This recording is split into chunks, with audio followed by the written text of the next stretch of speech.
جنگل کا بادشاہ اور چھوٹے دوست ایک گھنے اور خوبصورت جنگل تھا۔ وہاں اونچے اونچے درخت تھے، رنگ برنگے پھول کھلتے تھے اور ندی کا میٹھا پانی بہتا تھا۔ جنگل میں ہرن، خرگوش، بندر، پرندے اور بہت سے جانور رہتے تھے۔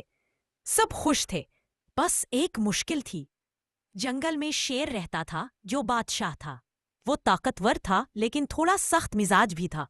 اکثر جانور اس سے ڈرتے اور اس کے سامنے خاموش رہتے۔ ایک دن شیر نے اعلان کیا، میں اس جنگل کا بادشاہ ہوں، سب میری بات مانیں گے۔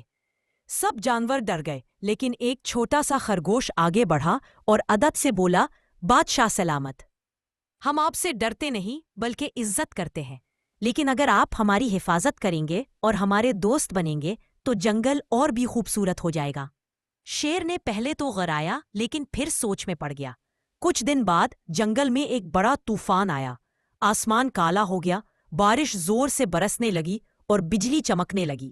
چھوٹے پرندے گھونسلوں سے گرنے لگے، ہرن پانی میں پھنس گئے، بندر درختوں سے نیچے گرنے لگے اور سب جانور پریشان ہو گئے۔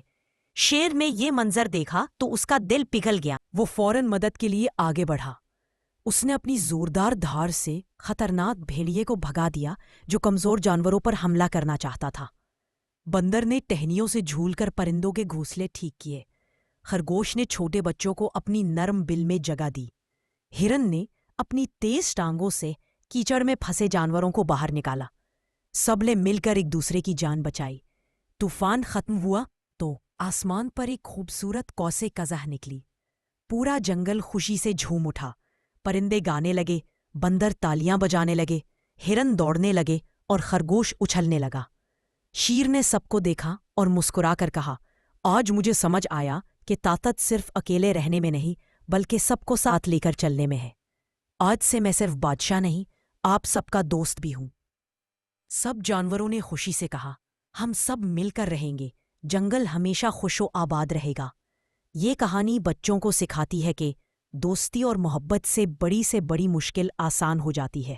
طاقت صرف دوسروں کو ڈرانے کے لیے نہیں بلکہ ان کی حفاظت کے لیے استعمال کرنی چاہیے۔ اتحاد میں